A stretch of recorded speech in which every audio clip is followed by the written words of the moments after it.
communities and the families heal, Charleston has been a great example to the rest of the country as well. We just really, really appreciate how everyone has come together, and like people of all races, all religions, genders, orientations. At the prayer vigil we went to Friday night, everyone was there, and it was just so overwhelming and just so wonderful to see everyone coming together, not to bash or to talk about the suspect, but to celebrate the lives and to heal together. Joining me now are members of Reverend Daniel Simmons' family, granddaughter Alana Simmons and his widow Annie Simmons. Welcome to the both of you. As I look at that picture of you and your family, I see a beautiful, loving family. No one can imagine the tragedy, but you're strong, and your statements, Alana, just unbelievable. First to you, Alana, how are you doing now, and how do you feel? I'm doing remarkably well. Actually, I've had a lot of support from the community, from family, from friends, and I would like to say myself and my entire family, we're doing remarkably well, thanks to everyone's outpour of love. I can't imagine losing a husband, losing your mate. When you look at the community around you, what do you hear? What do you feel? How does their support come through to you?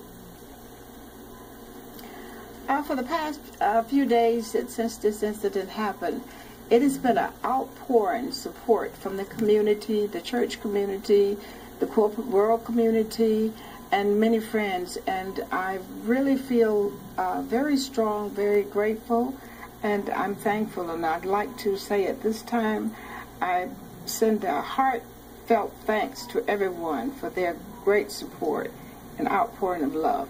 When the two of you and your family members are together, and again, you know, not being there the country looks, but they see the images, how do you take the discussion beyond what just happened? What else do you talk about? Well, we pray. Before we discuss anything, we have family prayer. My grandfather was big on that.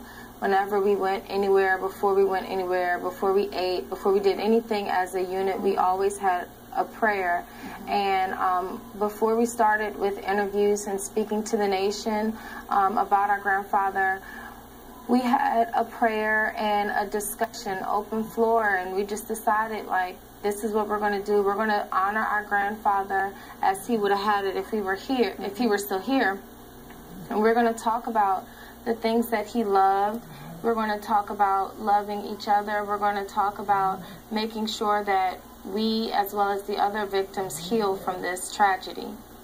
Mrs. Simmons, when you interact with the younger members of your family, maybe those that don't understand quite as well as a parent or as a grandparent, how do you speak with them?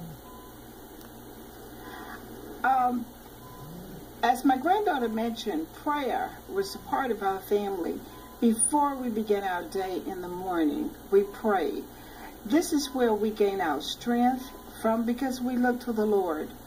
When I communicate with the grandchildren, it's always love. We do things together, we enjoy each other, and we have a great time. And to piggyback on that, my mother came up with this quote. She got it from my uncle. Yes.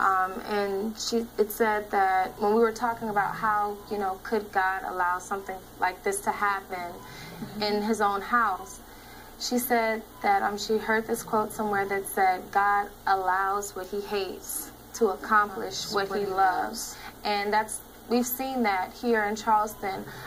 To be honest, on my way here, we were nervous. We didn't know what the city was going to be like when we got here, considering the circumstances of what had just occurred. But when we got here, it was just an overwhelming, calming peace. And we just can't say how much we appreciate the love and the support from everyone. Well, I can say this, that you two actually help lift my spirits. Hearing you talk, seeing the love between your families, You're so well spoken, Alana. You've got a bright future ahead of you, and Annie, just amazing. This shows family how it works great as a unit.